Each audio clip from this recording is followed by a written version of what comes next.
again, when people talk about the effect that this is going to have, and that Dr. Champong made a very important point that I think that I want to address about discrimination in the job space and market space. Again, it is criminal for anybody to try to determine as part of HR policy the sexuality or gender preference of anybody. I mean, and that's not what this bill is about.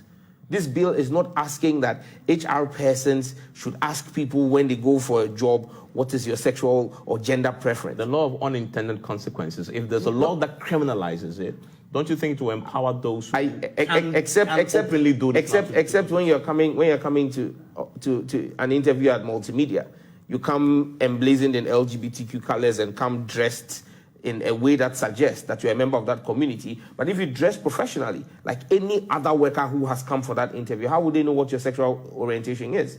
You understand me? And you see, yesterday when we spoke on Top Story, I said, it's important that we make the distinction between sex and gender.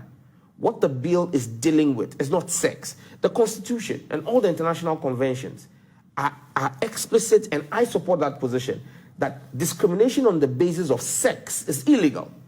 However, what the bill is doing is not dealing with sex.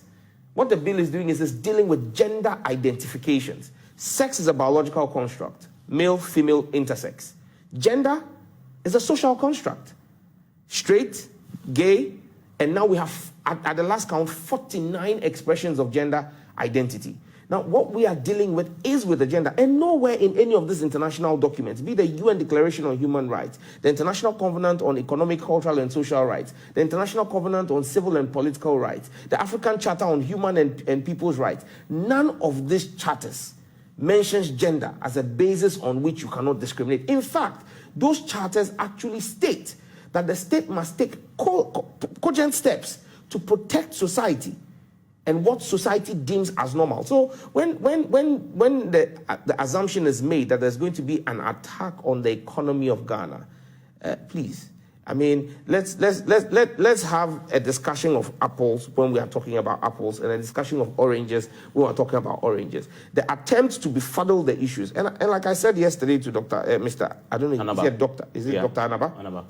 Dr. Anaba, with the greatest respect, that the biggest threat, economic threat, is to civil society organizations like the ones that he represents and the CGD, because a large chunk of their funding comes from such organizations. Yes, he made a point. Government takes funding from those organizations as well. Yes, but our presidents have made it clear to those organizations that aid or support from them that is linked with something that is against our social construct will not be accepted. Professor Mills made that point. President Mahama made that point. President Kufuor made that point.